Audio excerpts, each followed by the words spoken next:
Good day mga kababayan. Natatawa ko sa statement ni former Senate President Tito Sotto tungkol sa pagbuo ng isang subcommittee para sa flood control investigation. Sabi niya, not legal. Dahil hindi raw ito nilikha ng plenary. Hello Tito Sotto, respectfully po, may legal basis ka po ba?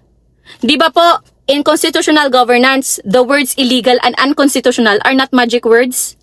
Tanong ko lang po, anong exact Senate rule ang nilabag po? Anong exact provision ang nilabag? At anong exact authority ang na-exceed? Because legality is established by law, not by declaration, not by assumption, not by political commentary. Kasi sa legal analysis, may proseso po. Una, identify the rule. Pangalawa, identify the violation. Pangatlo, explain the consequence po. Hindi baliktad. Hindi pwedeng conclusion muna, legal basis later. Because that is not how legal reasoning works. Hindi ko sinasabing tama agad ang subcommittee. Hindi ko rin sinasabing mali agad.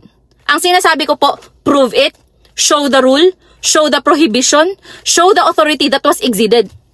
Kasi minsan sa politika, napakadaling gamitin ang salitang illegal, unconstitutional, violation, pero kapag tinanong mo na saan nakasulat, doon tayo nagkakaproblema.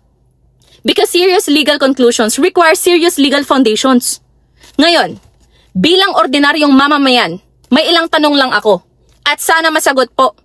Kasi kung flood control projects ang iniimbestigahan, hindi ba dapat mas interesado tayong malaman ang katotohanan kaysa pigilan ang investigasyon? Saying not legal is a conclusion po. The public still deserves the explanation po.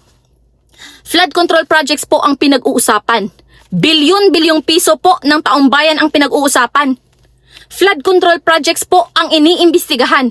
Public accountability po ang pinag-uusapan. Flood control projects po ang iniimbestigahan. Transparency po ang pinag-uusapan.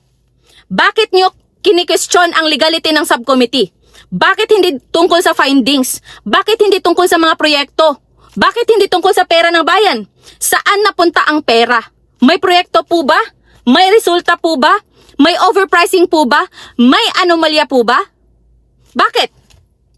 Ano ang mas kinatatakutan po, Tito Sotto? Ang subcommittee o ang posibleng matuklasan ng subcommittee? Valid question po iyan.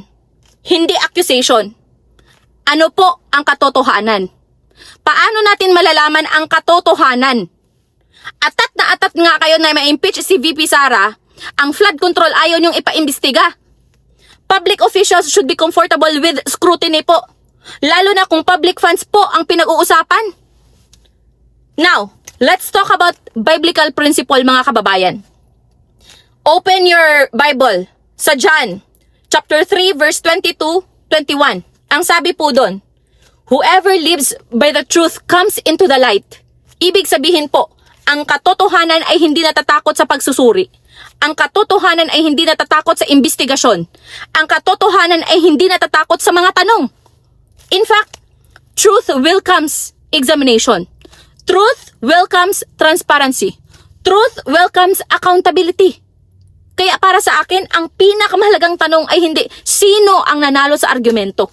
Ang pinakamahalagang tanong ay malalaman ba ng taong bayan ang buong katotohanan? Maraming salamat.